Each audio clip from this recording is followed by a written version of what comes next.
நம்ம நாட்டுக்கு 1947 ஆகஸ்ட் 15 சுதந்திரம் வந்த போது விடுதலை நாளை துக்க தினமாக, கருப்பு தினமாக கொண்டாட வேண்டும் என்று சொன்னவர்கள், இப்படி இந்த தேசத்திற்கு எதிராக சிந்திக்கிற மரபு, பழக்கம், டிஎன்ஏ அந்த கட்சியில இருக்கு. இது மற்ற மாநிலங்களில் இருக்கிற கட்சிகளுக்கு அப்படி இல்லை. பக்கத்து மாநிலங்கள் இருக்கிற கட்சிகளுக்கும் அப்படி கிடையாது.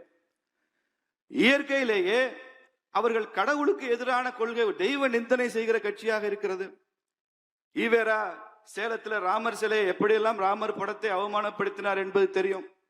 ஐயா வீரமணி அவர்கள் கூட ஒரு முறை குறிப்பிட்டார், நாங்கள் ராமனுக்கு செருப்பு மாலை அணிந்த பிறகு திமுக மறுபடியும் ஆட்சிக்கு வந்தது அப்படின்னு சொன்னார்.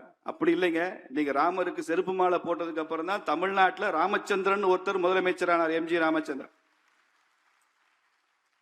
ராமன் எப்படி பழி வாங்குவார்? ஒரு விநாயகரை ஈவேரா உடைத்த பிறகுதான் இன்னைக்கு தமிழ்நாடு முழுக்க 1 லட்சம் விநாயகர்களாக இன்னைக்கு ஊர்வலம் போய் கொண்டிருக்கிறோம். தமிழ்நாடு முழுக்க தெய்வ நிந்தனை செய்கிற கட்சியாக இருக்கு. கனிமொழி அக்கா பேசுறாங்க, திருப்பதி வெங்கடாஜலபதி சக்தி வாய்ந்த கடவுள் என்றால் அந்த உண்டியலுக்கு ஏன் போலீஸ் பாதுகாப்பு கொடுக்குறாங்கன்னு கேட்கிறாரு. நாமெல்லாம் போனா வெங்கடாஜலபதி தான் தெரிகிறாரு, கனிமொழி அக்காவுக்கு உண்டியல் தான் தெரியுது. அப்ப கூட நாம சொன்னோம், இப்பெல்லாம் திமுக காரன் நிறைய பேர் கோயிலுக்கு போறாங்க, அதனால உண்டியலுக்கு போலீஸ் பாதுகாப்பு போட வேண்டியிருக்கு.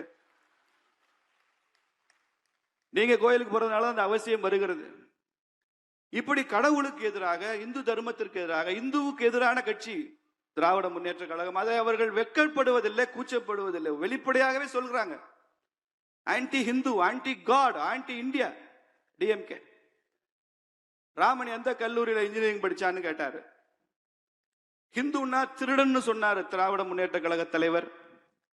இப்போ துணை முதலமைச்சர் ஒருத்தர் வந்திருக்கிறாரு, சனாதனத்தை ஒழிக்கணும் அப்படின்னு சொல்றாரு. சனாதனம்னா அது டெங்குவான், சனாதனம்னா அது மலேரியாவா, சனாதனா அது காலராவா. நான் கூட யோசிச்சு பண்ணி பார்த்தேன், ஒவ்வொரு அப்ரிவேஷனா போட்டு பார்த்தேன். டெங்குல முதல் எழுத்து டின்னு வருது, மலேரியால முதல் எழுத்து எம்னு வருது, காலரால சியும் போடலாம், கே போட்டாலும் காலரான்னு சொல்லலாம். டிஎம்கே தானப்பா வருது, இதுல என்ன சனாதனம் எங்கேருந்து வருது? டெங்கு, மலேரியா, காலரெல்லாம் டிஎம்கே தானே சொல்லி இருக்கிறாரு என்றுதான் நமக்கு பொருள் புரிகிறது. ஆனால் இன்னைக்கு அவர் கோர்ட்டுக்கு அலைஞ்சிட்டு இருக்கிறாரு, வழக்கு நடந்து கொண்டிருக்கிறது. எப்படிப்பட்ட ஒரு அரசியலை முன்னெடுக்கிறாங்க பாக்க. இவங்க பொருளாதாரம் பற்றி பேசுவதில்லை, வேலை வாய்ப்பை பற்றி பேசுவதில்லை. இன்னைக்கு தமிழ்நாட்டில் போதைப் பொருள் இல்லைன்னு, போதை பொருள் நடமாட்டமே இல்லைன்னு ஒரு அமைச்சர் சர்டிபிகேட் தர்றாரு. ஊர்ல போய் பாருங்க, கிராமத்துக்கு போதைப் பொருள் இருக்கிறது. பள்ளிக்கூட வாசலுக்கு எதிர்த்தாப்புல ஒரு பெட்டி கடையில் போதை மருந்து விற்கிறான். அதை அந்த போதை மருந்தை உட்கொண்டு விட்டு அன்னைக்கு மாணவர்கள் பள்ளிக்கூடத்துக்கு வர்றான், ஆசிரியர்கள் அச்சப்படுறாங்க.